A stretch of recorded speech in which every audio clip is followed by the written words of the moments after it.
بسم الله الرحمن الرحيم تبارك الذي بيده الملك وهو على كل شيء قدير الذي خلق الموت والحياة ليبلوكم أيكم أحسن عملا وهو العزيز الغفور الذي خلق 7 سماوات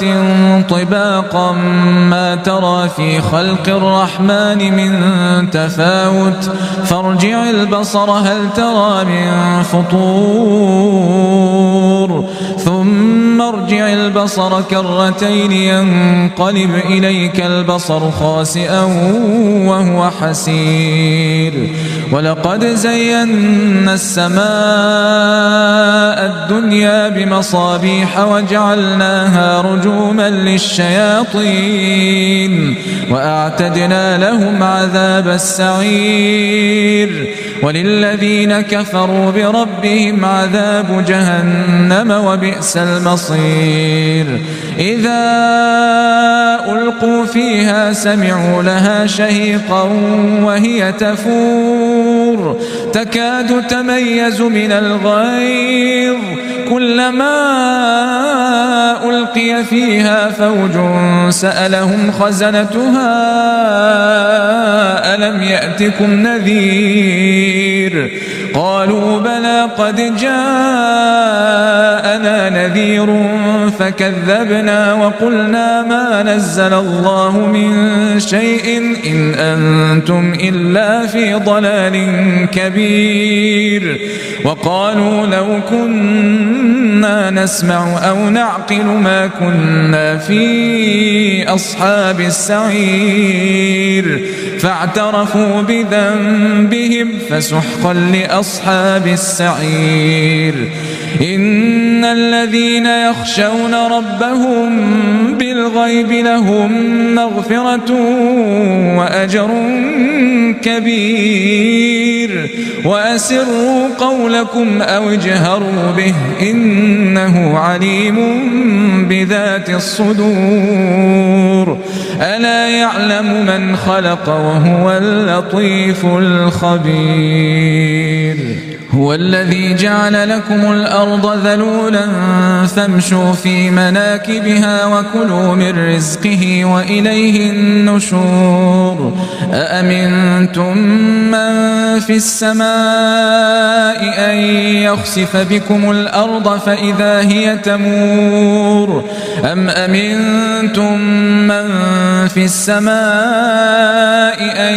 يرسل عليكم حاصبا فستعلمون كيف نذير ولقد كذب الذين من قبلهم فكيف كان نكير أولم يروا إلى الطير فوقهم صافات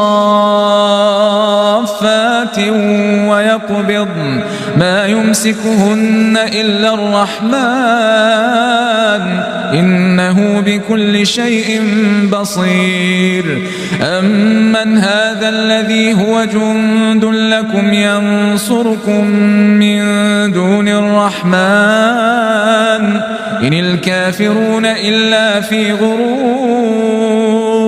أمن هذا الذي يرزقكم إن أمسك رزقه بل لجوا في عتو ونفور أفمن يمشي مكبا على وجهه أهدى أمن يمشي سويا على صراط مستقيم قل هو الذي أنشأكم وجعل لكم السمع والأبصار والأفئدة قليلا ما تشكرون قل هو الذي ذرأكم في الأرض وإليه تحشرون ويقولون متى هذا الوعد إن كنتم صادقين قل إنما العلم عند الله وإنما أنا نذير مبين فلما فلما رأوه زلفة سيئت وجوه الذين كفروا وقيل هذا الذي كنتم به تدعون قل أرأيتم إن أهلكني الله ومن معي أو رحمنا فمن يجير الكافرين من عذاب أليم قل هو الرحمن آمنا به وعليه توكلنا فستعلمون من هو في ضلال مبين قل أرأيتم إن أصبح ماؤكم غورا فمن يأتيكم بماء معين